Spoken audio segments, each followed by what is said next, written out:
እንኳን ቅዱስ ሚካኤል አስፈልጎታል። ማን አንተ ሚካኤል አስፈልገኝም የምትል እንዴ? ጳውሎስ እንኳን የምእመናን ጸሎት ከጠቀመው አንተ አይጠቅመኝም የምትለው እመነኝ ከመንፈስ ቅዱስ ስላልሆንክ ነው።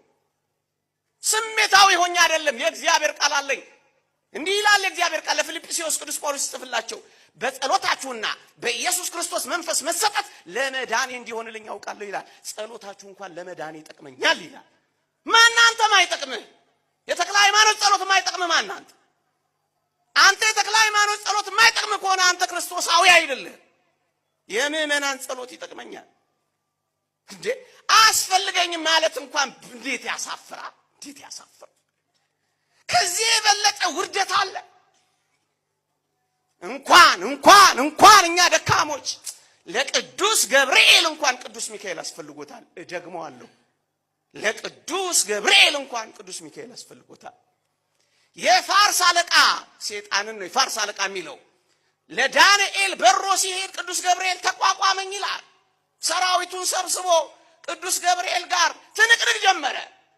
ከዛስ ካለቃችሁ ከሚካኤል በቀር የሚያጸናኝ የለም አለ።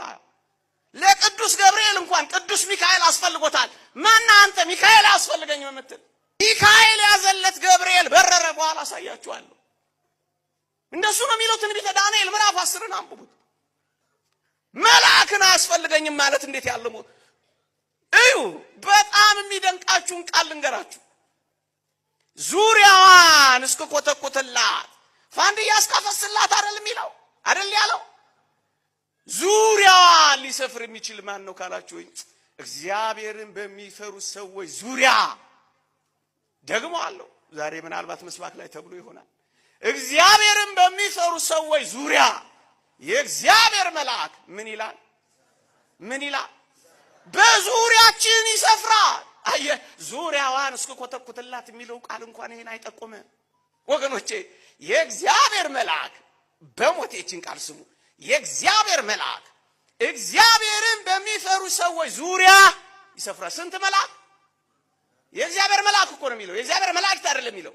የእግዚአብሔር ምን ስንት መልአክ? አንድ መልአኩ አንድ ነው።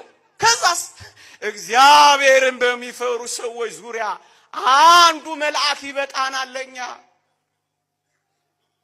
ወቦ እለ ያጸልሉ በአክናፊሆሙ አሐተ ሀገረ ይላል። በአንድ ክንፋቸው አንድ ሀገር የሚያለብሱ መላእክት አሉ ይላል ኤጲፋኒዮስ ዘቆጵሮስ። አንድ መልአክ ይበቃል። ከሺህ አንድ ይበቃል ያልኳችሁ ለዚህ ነው። አንድ መልአክ ይበቃናል። እኛ ብንመለስ